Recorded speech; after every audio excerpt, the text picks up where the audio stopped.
Hey guys, Kaz Code. So I'm gonna be doing another tutorial, even though I literally just did one like 10 minutes ago. Hey, this guy's still here. Anyways, this tutorial is going to be on Mine-imator shortcuts, I guess. So there's been this is gonna be like rotation points and movement points and everything. So we're just gonna set this player. So there he is, this innocent player at coordinates 0, 0, 0, 0. Right? And then let's say you have him turn this way, but you want him to walk that way. But here's the problem: he moves sideways. So it's like, oh no, what am I gonna do? So what you want to do is you want to go to the workbench and then create a folder. And then the folder is here in the timeline, but you can't see it yourself. And you can see it's already at the coordinates 0, 0, 0. So what you want to do is you want to select the human, and then hierarchy parent to folder. And then you can name this folder rotation point or something. So that's what I'm going to do. Rotation point. So now, here's what you get to do. You can rotate it. So say that wherever you want him moving towards. So you want him to move towards that way, right? So now you can be like, okay, human, move that way. And if you look, this arrow is moving him that way. So that's cool, right? And it's like, okay, sweet. So now we'll have him move that way. And it's like, yay. So you're sliding along. That's how you walk. Anyways, but here's an issue. Say that you want to change the rotation point now. It's like I want him to look that way, like down towards that way. Here's the issue. When you change the rotation point again, this happens. That is because he's parented to this point, and when you rotate this, he orbits it. A way to fix that would be to spawn something at his exact coordinates, and then copy the coordinates of the coordinates here, and then paste them to the folder. So the folder ends up here. But and then you would change the human coordinates back to 0, so it wouldn't look like he's even moving. So for instance, say that you spawn in the cube, right? Change it to 0. This is what most people will do. They would change it to 0. Okay, this is what you don't do. Sorry, my speaker's glitching out. So now what you want to do is you want to select the human. Or now what most people do is they would select the human and go to copy from the position point, right? And they'd be like, paste it to the cube. If you notice, it ends up over here. Now, the reason being is the coordinates of this human is the coordinates relative to this rotation point. So a lot of people's reaction would be, my sisters are watching Frozen in the background, just letting you know. A lot of people would probably be like, okay, well, I'll just move it there, but it's inaccurate, or it isn't accurate, so it's like, so a good way to do it is, I'm just going to completely remove this. What you do is you go into the timeline and you select the human, and don't select him back here, because then the cube is going to spawn there, and it's not going to spawn over here. So what you do is you select the cube at the point where you want the rotation point to change. So you select them, and then you spawn in an object. It doesn't have to be specifically a cube. It can be anything, right? So now it spawns directly where he is. So those are his coordinates. So now you want to copy them and paste them to the folder, or the rotation point. Now you can see that he's over there. But here's how you fix it. You go to the human part of the rotation point, you change the position back to 0, and he's back to where he started. And in the whole process, this is happening.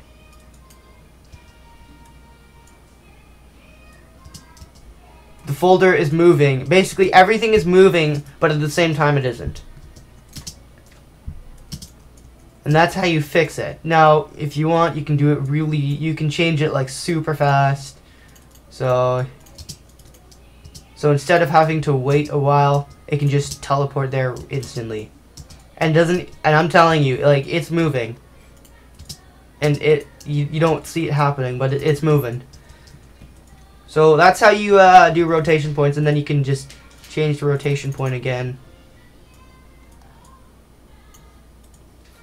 Heard that voice crack. I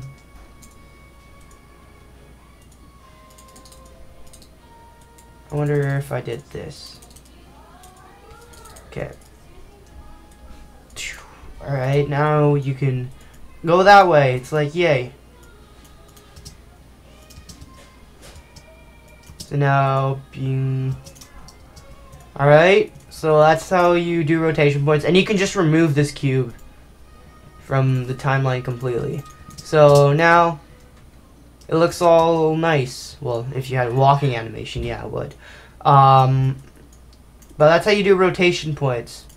And a lot of people, when they're doing here's another cool thing that you can do. A lot of people have trouble with doing flips in their animations. This is more advanced, but here's what you can do. So what you do is, you see I have the body selected, right? What you have to do is you have to hold down Shift, select the body, right? You have the body selected, and then you select the legs. Just the upper body and the legs. That's it. And then you go up to the side here, and you click this arrow that's right next to position. And what you want to do is the player's main rotation point is down at its feet. So what you want to do is you want to remove these points down towards where its feet was. Now, if you look, the rotation point has changed. It's now in that area. Yeah. But that's not necessarily a low enough rotation point. You want to do it more so in the middle of the body. So I use the ground just to give me a general idea of what the rotation point is. So there you go. Now it's in the middle, so now you can flip like that. And you don't have to worry about a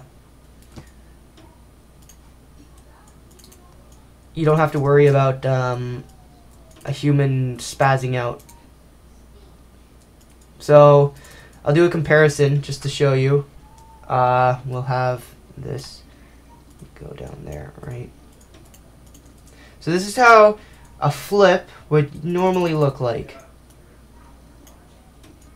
I'm just gonna do this really badly.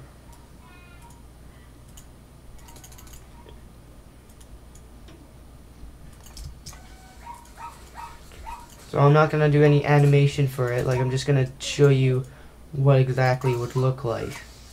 And it's very complicated how we're doing it here. Like, you just have to set it up every time, and it's just like a mess. 360. 360.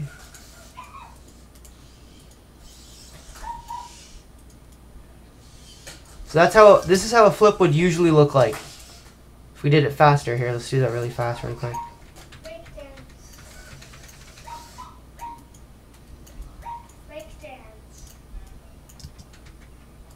That's how most people do their flips. It looks like weird and everything, right? Well, this is how you can do your flips now. You can have him hop up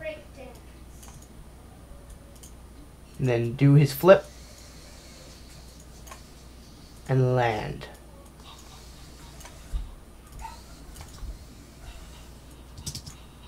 See how much different it looks?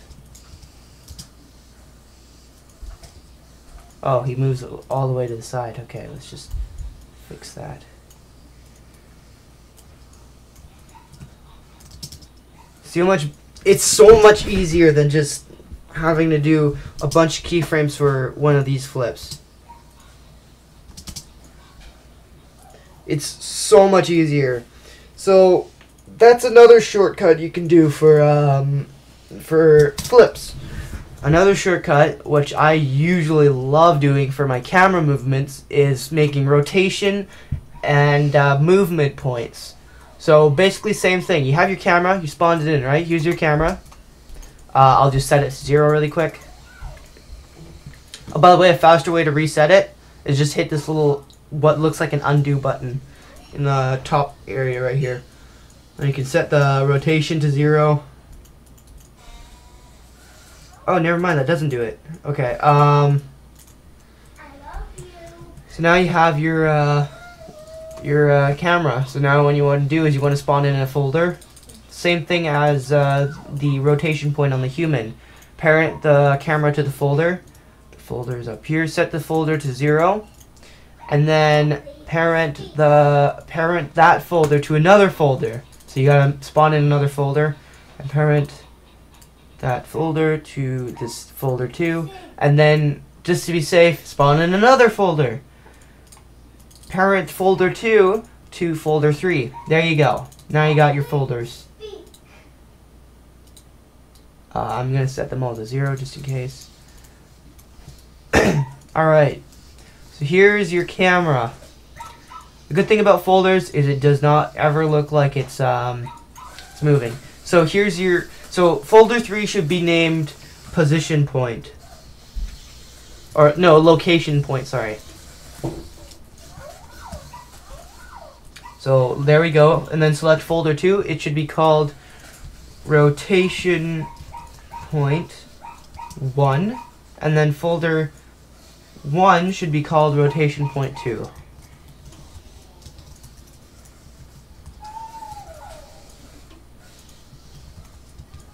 Now the reason why I'm spelling rotation wrong. Rotation point 2. The reason why I'm naming them is just it helps you organize better. You don't have to name them, but it's better organization for the animation. Anyways, so now location point, pretty straightforward. It's you use it to select where you want your camera to be and how you want it to move and everything. Alright, so you want it to be over here, or you want it to be like over here or something. Now, most people, when they want to have like one of those cool animations, the thing is, when you move a camera, every movement it's doing stops at one point. So if you're having it tilt to the tilt a bit, and you're having it spin at the same time, those movements will all stop at the same time. What you can do instead is you can use your rotation points to your advantage. You can use this with the location point too, but preferably the rotation point.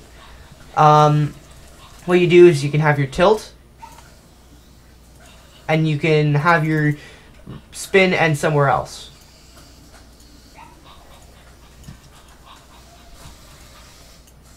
Right, so we'll set these to ease these out just cause it looks nicer.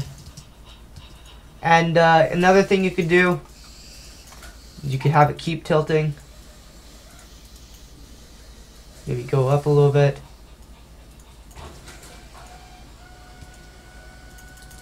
Now that's something you can't do in regular Mine-imator due to its kind of how it's built.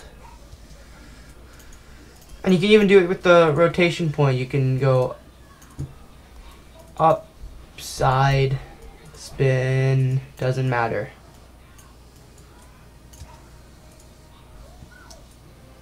See, so now it looks all smooth, right?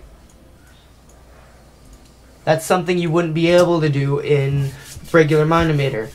There you go. What's another thing I can teach you guys? I'm gonna delete this. So that's the basics of camera movements. What would be another thing? Oh, A lot of people's reaction on explosions would be like there's two different types of explosions you can do. There's one that's really known and the one that's not necessarily known.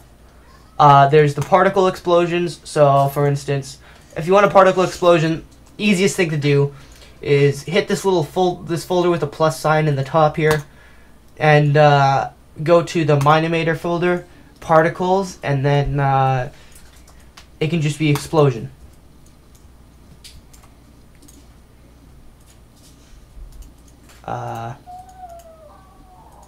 Spawn constantly. All right. See? There's like an explosion, right? If we do that again, we'll do. Okay. See? Another explosion. Another explosion. Another explosion. Anyways, it explodes every time you place a keyframe. So, what you can do is you can have spawn particles off, right? And then when you go to like keyframe 15 here, you hit spawn particles on. Okay, so watch. There you go. So it spawns particles whenever you make your keyframe spawn the particles. So that's an easy way of doing it. Another way that looks pretty cool in my opinion is spheres. Now a lot of people don't like using spheres because spheres are not in Minecraft. That is true, but that can also be to our advantage. This is what I do. I get my sphere and I go to texture. Well, I don't do this yet. What you do is you look up on the interwebs. You look up. Hey, my tutorial's done uploading. You look up like explosion texture. How long has this been going on for? A good 17 minutes. Okay. I should probably turn this on.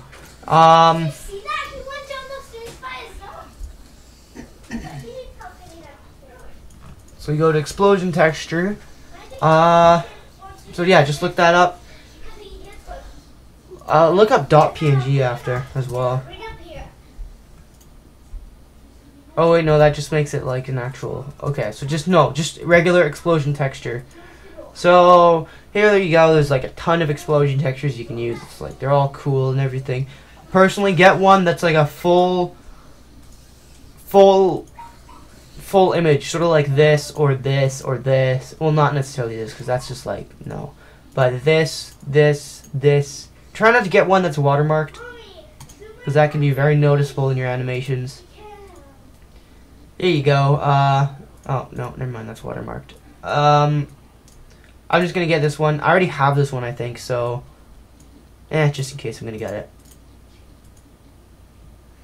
One thing, if it comes out a JPEG, here's what you can do.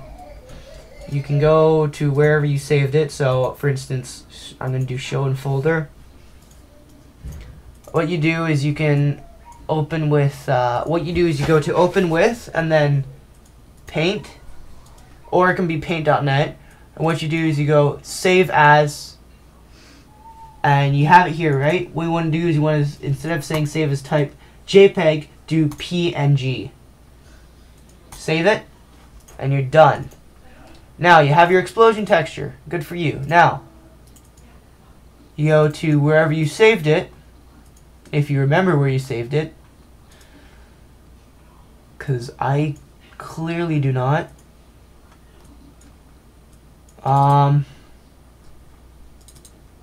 Where did I save it?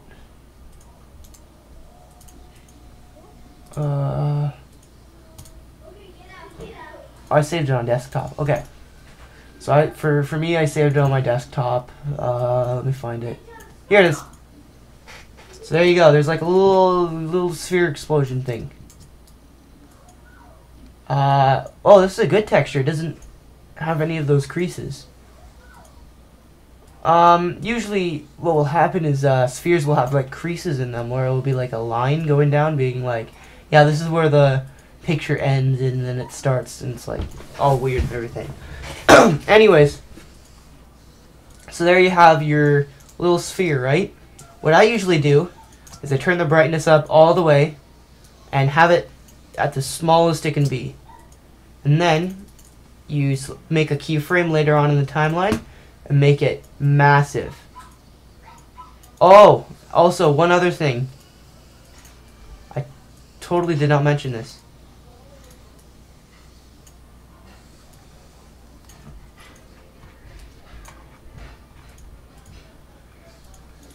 I totally didn't mention this. Actually, I'm going to mention two things. If you notice right here, there's like what looks like a edge sort of on it. All you have to do is you have to go into your library, and then you see this detail. Turn it to like 2,000. The biggest number well, don't turn it over like, don't make it like 1,000,000 because then that'll just glitch out. But personally, make it like that much if you want. Like 200,000 would be good. It does not lag you. It just makes it look a lot more round and everything. So there you go. There's your explosion. Now this is what it looks like. Now I know it doesn't look that cool. If you wanted, you could make it faster. You could even add a bit of a spin to it.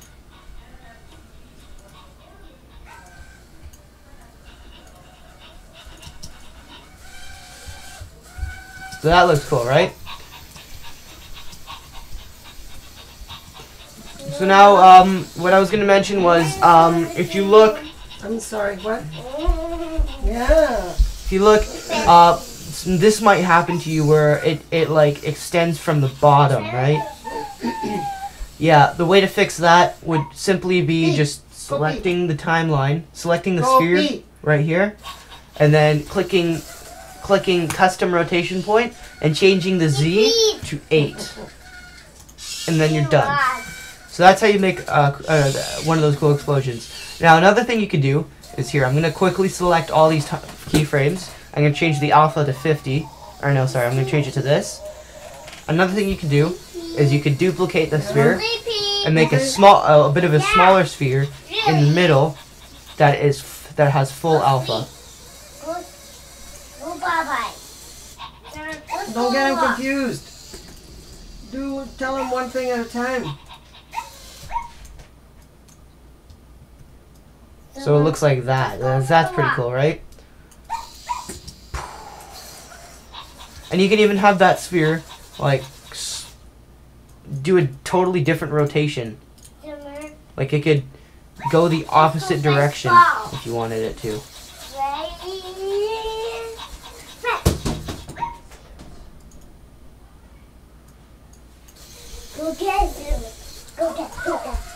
So that looks really cool, right? So that's how you do fireball explosions. Yeah, this works for EMP or like Dragon Ball Z or whatever you want. That's all I have on my mind for now. But yeah, guys, if this helped you, please show us your friends. Thank you for watching, and I will see you guys later. Bye.